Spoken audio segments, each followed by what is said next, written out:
Hello and welcome to the second lesson from the Social Influence, also known as Social Psychology unit. This is specification number 3 and it's called Variables Affecting Conformity. And have a look at this gentleman in the top right hand corner of the screen. This is Asch, his name's Solomon Asch, but Asch did a very famous study on conformity in the 1950s.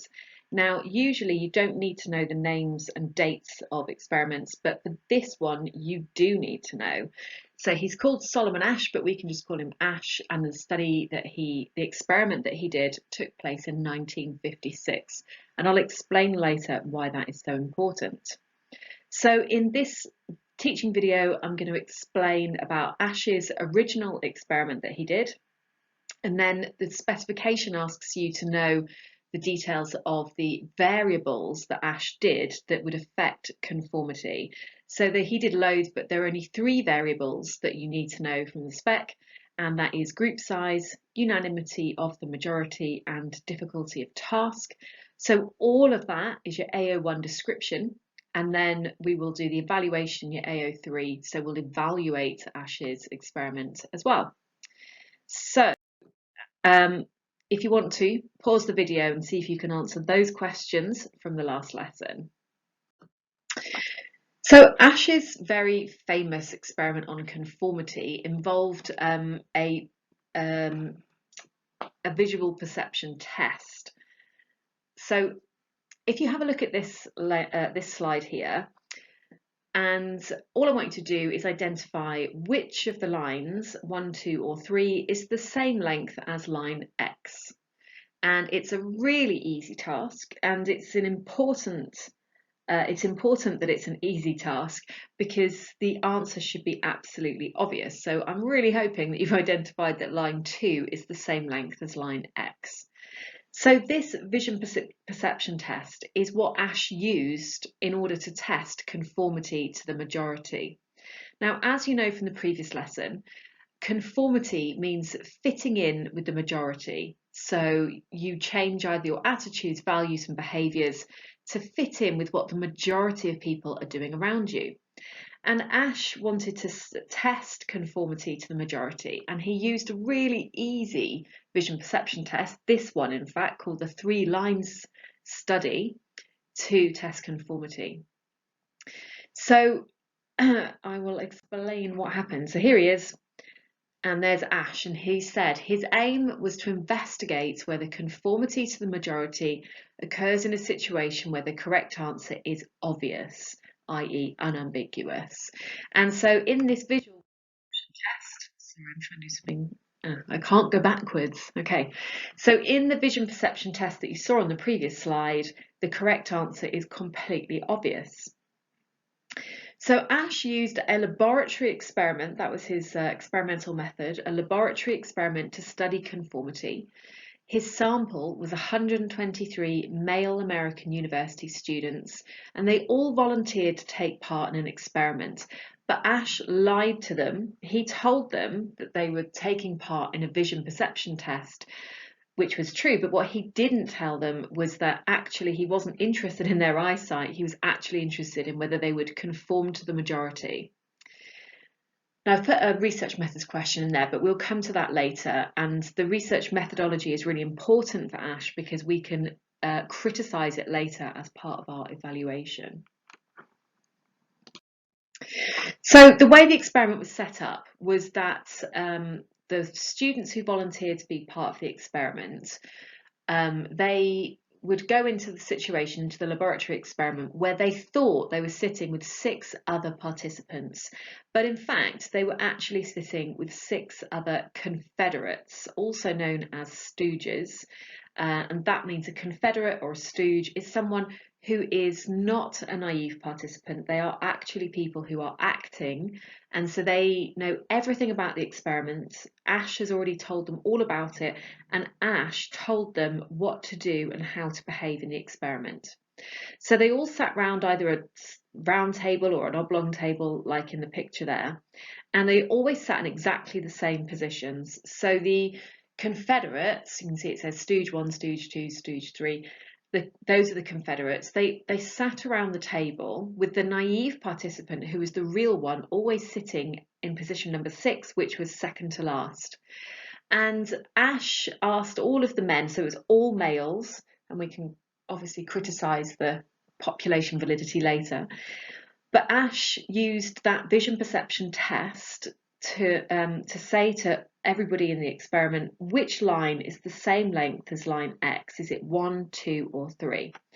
And so the Confederates were told what to do. So there were 18 trials, which meant that each set of naive participants did the vision perception test 18 times. And the first 6 trials were just, what do we call them? Practice trials.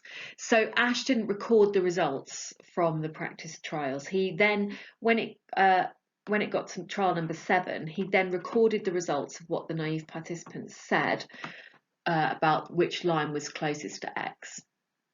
So 12 out of the 18 trials were critical. And what happened was that in the critical trials, the Confederates would all give the wrong answer. So if the line, like in our one that we looked at, the line was actually number 2, then the first Confederate would say number 1, for example, and then all of the other Confederates in turn would also say exactly the same as the first Confederate. So they would all say 1, 1, 1, 1, 1, and then it would get to the naive participant. And what Asch was looking for was, is that naive participant going to conform to the majority and say the wrong answer, even though it's so obvious it's the wrong answer, or will they resist conformity and give the correct answer? So he had 123 naive participants, which meant he had to repeat the experiment 123 times, because of course you've only got one naive participant in each of the setups, because the Confederates were the same each time. It was only the naive participant who would change. I have put a link to original footage from the Asch experiment in the description of this teaching video.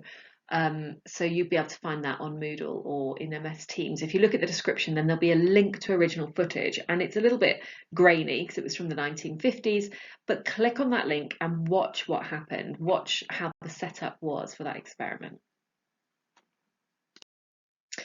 So as I said, each man was asked to call out the answer. They had to say it out loud because the naive participant had to hear what the majority was saying. And there were 18 trials, but only 12 of the 18 were the critical trials. And it's important that you say in those 12 critical trials, the Confederates unanimously gave the wrong answer. So unanimous means they all said exactly the same thing. So if one person, so obviously in that one there, line B is the correct answer, but everybody would have said A. So I think in some of the, so it's either A, B or C or 1, 2 or 3. So Asch did repeat the experiment a lot. So in this one, the obvious answer is B, and so everybody would have said the same thing, which would be maybe A or C, but as long as every Confederate said the same thing. At this point, if you would like to see an example of conformity in everyday life, then click on another link in the description, which shows you an a YouTube channel called Would I Fall for That? And it shows conformity occurring in everyday life in today's society, but it's not mandatory that you watch that one.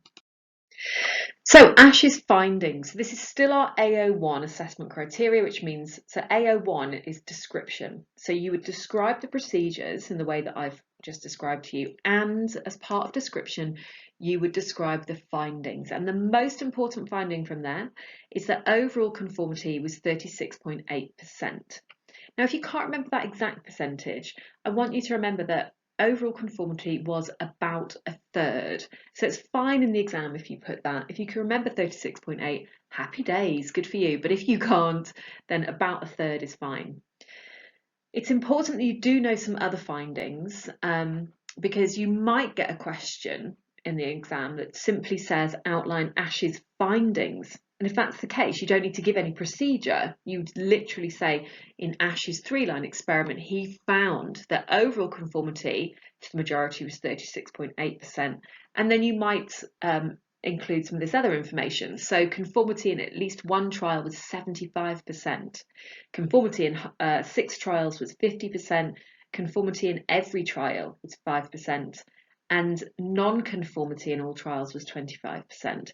So do some exam practice, pause the video here and draw a graph to display the findings of Asch's original study.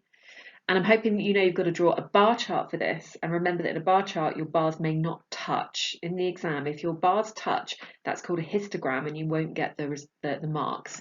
And make sure that you include a title and label the axes correctly, because in the exam you get a mark for your title, usually a mark for labelled axes and a mark for the actual bars.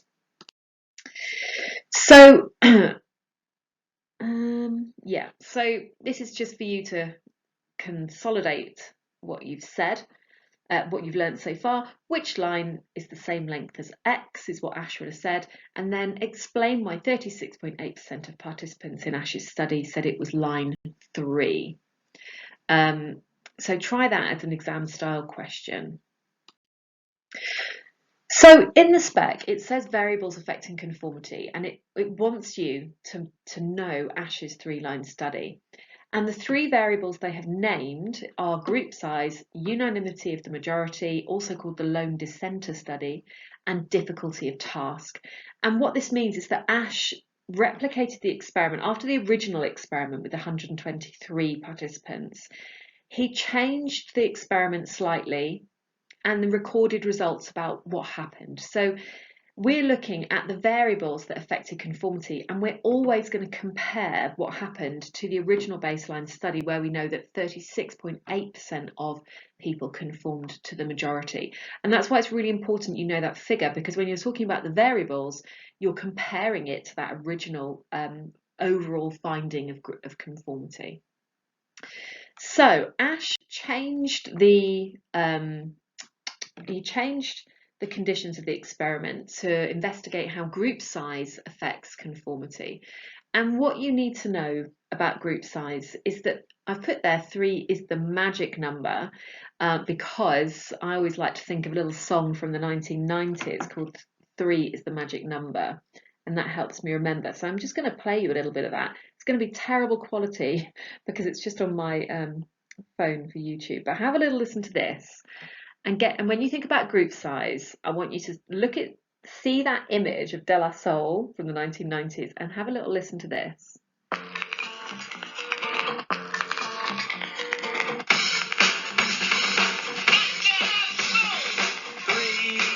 that's the magic number. 3 it's the magic number. Okay, I'm going to play that again, just the beginning of it again. Listen to it. So it's saying 3 is the magic number. Yes, it is. So have a listen to that again. 3,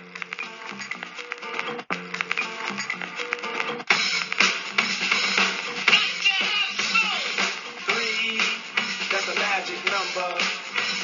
3 it's the magic number. 3, somewhere in this hip-hop soul community was born 3 mixed up in me, and that's the magic number. What does it all mean? That last bit of the song just said, what does it all mean? And yes, what does it all mean? Why am I playing you 1990s classic 3 is the magic number? So the reason is that Asch decided to repeat the experiment, and he found that when he changed the size of the majority, then conformity would change. So if the majority was only 1 or 2 people, then conformity went to 0%. When the majority was 3, and remember 3 is our magic number, then conformity jumped up to about 1/3. So it jumped up to where we saw conformity in the original experiment.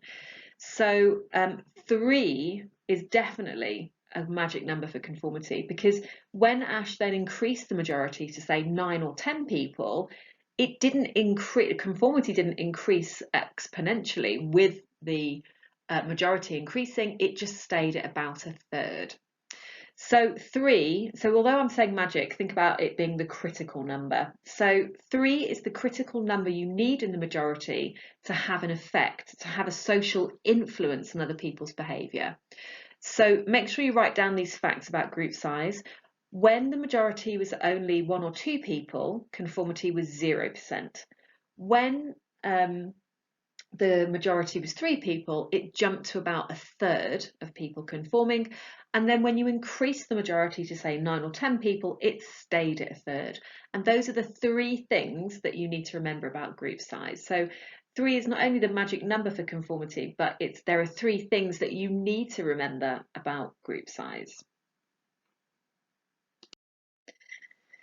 There is extra information about group size for year 2, but if you're interested in that, then just pause the video and have a read of that slide, but you won't need that for AS. So the second variable affecting conformity is unanimity of the majority.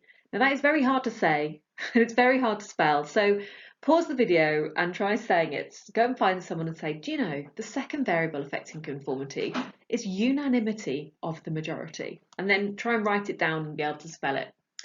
And what that means is the unanimity, if a majority is unanimous, then that means everybody agrees with each other. So unanimity of the majority means that all of the Confederates said exactly the same thing. And Asch was like, I wonder what would happen if you broke the unanimity of the majority. And so he invented the lone dissenter variable. So in the lone dissenter study, when the real participant was given support by a lone dissenter, which means one other person, either a real participant or a Confederate, who gave the right answer throughout, then conformity dropped from 36.8% all the way down to 5.5%. So if you've got someone on your side, then that means that you don't feel as much social pressure to conform. If somebody else gives the correct answer, then that gives you incredible psychological power to go against the rest of the majority and agree with just that one other person. But it doesn't stop there. No, my friends. It also, Asch was like, I wonder what would happen if the lone dissenter gave an answer that was both different from the majority and different from the correct answer. So remember, in his 3-line study, one line was the same length as X, and all the Confederates would be giving a wrong answer. And so in this time, the lone dissenter gave the different incorrect answer, and we saw conformity rates drop to 9%, which is incredible, isn't it? Because the lone dissenter was still giving an incorrect answer, but Asch was like, I think, and I think he's right, Asch concluded it was breaking the group's unanimous position that was the major factor in reducing conformity. So what this is saying is, in order for you not to feel the urge, like the social pressure to conform, then if somebody else goes against the majority, even if they go against the majority in a different way, then that gives you psychological power to go against the majority also. And if you think about that in terms of peer pressure, so let's look at something that isn't very controversial. Let's look at where people go for lunch. So at our college, a lot of people go for their lunch at Subway because it's nearby. So supposing you're in a group of people and the majority of people are saying, I want to go to Subway for lunch. And you're thinking, oh, but I want to go to Tesco because they've got a great meal deal on. But you don't say anything because you're feeling like the majority is all wanting to go to Subway, which they are. And then someone else in the group says, oh, do you know what? I don't want to go to Subway. I want to go to Aldi and get their meal deal. That would give you, even though they haven't said I want to go to Tesco, they've said I want to go to Aldi, they've said something different. It gives you that power to go against the majority and say, oh, do you know what? Actually, I think I'm going to go to Tesco. So that's an example. But what Asch did in the study was obviously like the 3-line task, and it was that Asch concluded it was breaking the unanimous position of the majority that helps the real participant not to conform. It helps them resist social influence of conformity. So with unanimity of the majority, there are 3 things to remember for this as well. One is that if all the Confederates gave, if one of the Confederates gave the correct answer, then conformity dropped to 5.5%. If one of the Confederates gave a different incorrect answer, conformity dropped to 9%. And the third thing is this led Asch to conclude that it was breaking the group's unanimous position that was the major factor in reducing conformity. The third variable affecting conformity is the difficulty of task. So Asch made the differences between the line lengths much smaller so that the correct answer was less obvious and the task was therefore more difficult. And if you look at that picture there, lines A, B and C are much closer together, and so that meant that conformity increased because people just didn't feel that confident in their answer. So when a task is particularly difficult, conformity will increase. And there is some extra information for this, and that is that the difficulty of task is actually moderated by self-efficacy. So self-efficacy means how much confidence you have in your ability about something, even in the face of barriers. And your self-efficacy will change depending on what the task is. So if you are, supposing you've been going to trampoline classes since you were like 3 years old, then and then you have to perform a somersault, say, for an exam, then your self-efficacy in doing that task will be extremely high, even in the face of barriers. So perhaps if there wasn't enough spotters, which you should never do trampolining without enough spotters, but you get my meaning. So self-efficacy is how confident you are in your abilities, even in the face of barriers. And so Lucas said, well, actually, the difficulty of the task will make conformity increase, but it is moderated by somebody's self-efficacy.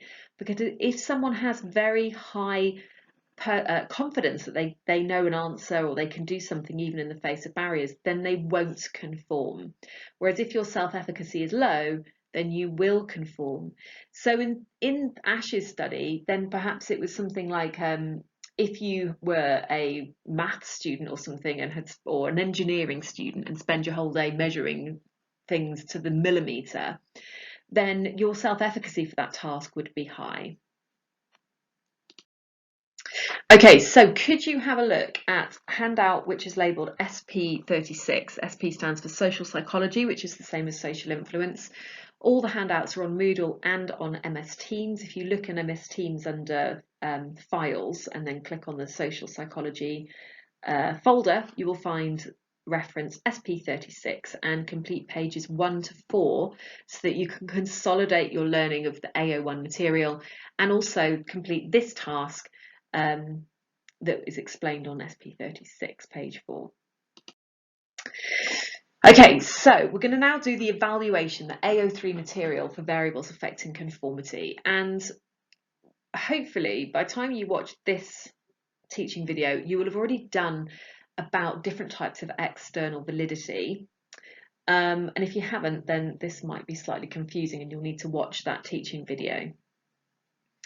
So remember, when we're doing evaluation, we are providing evidence to support the study, or we're criticising the study, or we're finding evidence against the study. And for evaluation, you can also talk about the research methodology of the original study. If it's good, then you're going to use that as a strength, and if it's poor, then you're going to use it as a weakness. So this first evaluation point, have a look at this guy here, have a look at that big ugly mug. That man's name is Joseph McCarthy, and he was very, very important in America. He was so important in America in the 1950s that he got his own ism. He got something called McCarthyism. And McCarthyism, so this guy here, Joseph McCarthy, he was a politician, and in 1950s America, America was at war with the Soviet Union, Russia, as we now know it. And there was something called the Cold War, which you don't need to know loads about, except to know that America is a democracy and the Soviet Union at the time, Russia, was a communist country. And that means communism is where it's this political ideology that everyone should be equal, everyone should get equal pay and live in like similar conditions. And it's a really nice idea. It doesn't ever work very well in practice. But that was what was governing Russia at the time. And the Americans absolutely hated communism, and they still do. But in 1950s America, this guy here, McCarthyism, he led the anti-communist crusade known as the Second Red Scare. So communists were known as Reds, and you did not want to be accused of being a communist, because if you were accused by Joseph McCarthy, you could be put in prison and you had really serious implications for being a communist at that time. And so because of this, it says like that the Asch experiment is called a child of its time, that the study itself is a child of its time, because 1950s America was a time of kind of fear of standing out. You didn't want to go against the grain. You didn't want to go against what everyone else was doing in case you got accused of being a communist by under this kind of guise of McCarthyism. And so therefore, America at the time was a far more conformist society. And look at that picture there, that kind of 1950s American housewife and the kids like making lemonade, and everyone's kind of fitting into what they, this kind of, what do they call it, the American dream. And so many have suggested that the Asch effect, as in all the conformity that was seen, was a child of its time because it took place during the McCarthyism period. And they argue that a cultural change has taken place since then. So if 1950s America was extremely conformist, then today's society in America and beyond is not as conformist because we don't live under this fear of McCarthyism. So the type of validity that this lacks, I'm sure you know from studying validity, is called temporal validity. So you would introduce this evaluation point to say that the original Asch experiment was known as a child of its time, and that it lacked temporal validity because people in 1950s America lived under McCarthyism, and that in today's society we're not afraid to challenge authority. Whereas at the time, the people who took part in the experiment were living through that cultural McCarthyism, and so may have just been more conformist anyway. And then if you wanted to expand that point a bit more, and you don't have to, in the evaluation, you can go depth versus breadth. So either kind of less evaluation points in more detail, or more evaluation points in less detail. But if you wanted to expand this one, you can tell them about research by Perrin and Spencer. They replicated the Asch experiment in 1980 with, 1979, with engineering and math students in the UK, and they found no conformity. In fact, they only found one case of conformity out of 396 trials. And so this evidence supports the idea that the original study was lacking temporal validity. So you can also expand that point as well, though, because Perrin and Spencer then decided to recreate the experiment using young people who were on probation as the participants. So young people on probation means they've been in a young offenders institute, they've been allowed out, but under the conditions of probation, where that means if they break any of their probation conditions, they go straight back to the young offenders institute. And so that is similar in terms of like living under this kind of fear of doing the wrong thing, especially because the Confederates were probation officers, and this time they found similar levels of conformity to those found by Asch. And I put there, what does this suggest? And I'm hoping that you can pause the video and have a good think about this. And once you've had a think about it, it means that both Perrin and Spencer's continuational studies suggest that the original study lacked temporal validity and those living in fear were more likely to conform, because when they repeated the experiment with young people on probation who were fearful of getting sent back, then they saw the same levels of conformity to the original experiment. Okay, so another evaluation point, a different one, is about unconvincing Confederates. And this means that in Asch's original experiment, the Confederates, the fake participants, were actually not actors, they were just other students from the university. And I put there, what did they have to do? And they had to give the wrong answer to a very easy question. And I want you to think about, what if you were one of those Confederates? How would you feel giving the wrong answer time and time again to a very obvious question? And if it was me, I think I'd probably get the giggles a bit. I might feel a bit embarrassed. I might look a bit guilty because I'm not very good at acting.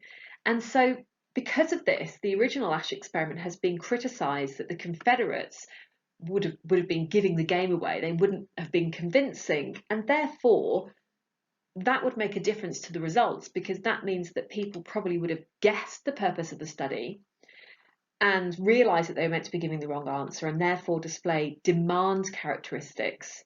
Now, we've talked about that terminology in class. Demand characteristics means when you guess the purpose of a study and then behave unnaturally, either doing what you think you should do or going completely the opposite and kind of saying, well, I'm going to screw up the results.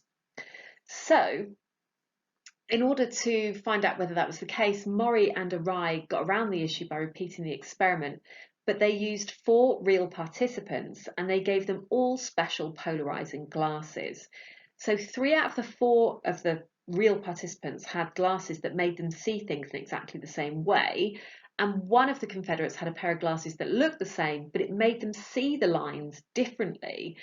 And so that meant that they genuinely saw a different answer to everybody else. And when this happened, the results were closely matched for the original Asch study, which showed the Confederates probably had been actually acting convincingly. So this evaluation point starts off as a criticism, but then if you want to expand it, you can then show the results from Mori and Arai 2010. The next evaluation point is asking about whether there are cultural differences in conformity. So Asch's experiment took place in an individualist culture. And if you look at this picture, then it can represent the difference between individualist and collectivist cultures. So look at the big tall guy at the beginning. He represents an individualist culture because he's running his own race, and if he gets a gold medal, then it's all his and it's just completely on him. And individualist cultures, people within those have their own personal goals and their behaviour reflects that. So we're in an individualist society in the UK. It means that you make your own choices about maybe the A-levels that you study, what career you want, your friendships, your romantic relationships, if you decide to get married or not, you choose for love, that kind of thing. It's whatever suits you as an individual. Whereas collectivist cultures, if you look at the 4 women in the background, they're in a relay team, and so they rely on each other. And that represents a collectivist culture because you're looking at societies that are more Eastern, and they rely more on extended family and consider the collective when making decisions about career choice or romantic relationships. So it's collectivist cultures will consider that extended family, and it's not just their own personal goals, it's the goals of the collective. So the reason I'm talking about that is because which culture would you expect to conform more than the other? And hopefully you've identified that collectivist cultures are probably more likely to conform because they're used to considering the wider collective in their decision making. To do is have a look on page 21 of your textbook and outline Smith et al.'s meta-analysis on culture and conformity and record the findings in your notes. And another evaluation point. Now remember, you're not going to need every single evaluation point, but I'm giving you them all so you can decide which ones would be most effective for you. Another evaluation point is that there are problems with determining the effective group size. So if you remember in the description, that group size, there were 3 things you had to remember. So that if the majority was 1 or 2 people, we saw 0% conformity. If it was 3 people, we saw about 1/3 of people conform, and if it was more than 3, it stayed at 1/3. But the problem with that is that Bond identified that everyone just kind of accepted 3 as the majority, and there were very, very few studies that tested over 9 Confederates. So if you look at that majority there, those people at probably somewhere like Glastonbury, a big music festival, that is a huge majority, and that there hasn't really been an awful lot of research to say what would happen if the group size was really huge, like hundreds or thousands of people. And again, have a look on page 21 of your textbook to look at Bond's research. So your directed study will be on either Moodle or probably MS Teams. I'm going to use MS Teams more so we can go paperless.